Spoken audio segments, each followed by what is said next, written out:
seen this video, then you would know that it took us 10 minutes to update this Facebook mockup using Photopea. I found an easier way thanks to Claudia R. in our community, who pointed out to us that Canva allows files, and PSD files is something that could be updated on your Canva Pro account. Let's jump right in and update a PSD mockup, and I can show you how to do that. Before we jump right in, I want you to be aware that this is only available for Canva Pro users. So if you don't have Canva Pro and you would like to trial this, go ahead and go to my description below and then trial it for 30 days for free and see how you like it. Now let's jump right in.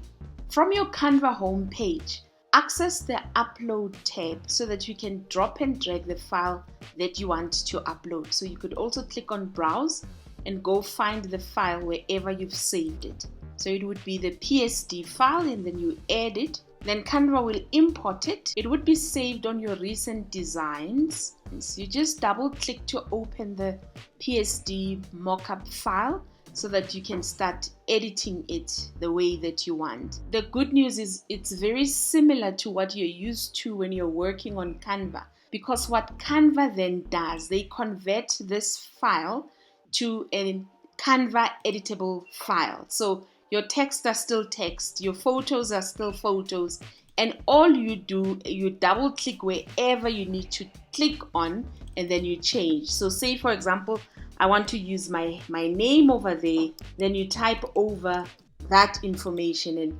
you size it and you tweak it exactly the normal way that you're used to tweaking it when you're editing on Canva.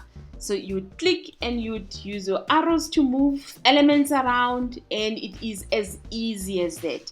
When you click on a photo, for example, and I want to replace that with mine, I would go to my uploads, go find a photo of myself, and you click and you hold and you drop it where you want to drop it. When you want to crop it and resize it, you just click on crop, and then you can resize that picture and you click on done. So with the text as well, you type the text the way that you want to type text, and it is as simple as that. All you do when you're done, you're going to go to your share like you normally would do on Canva, and then you can download it in any format that you want to download it as.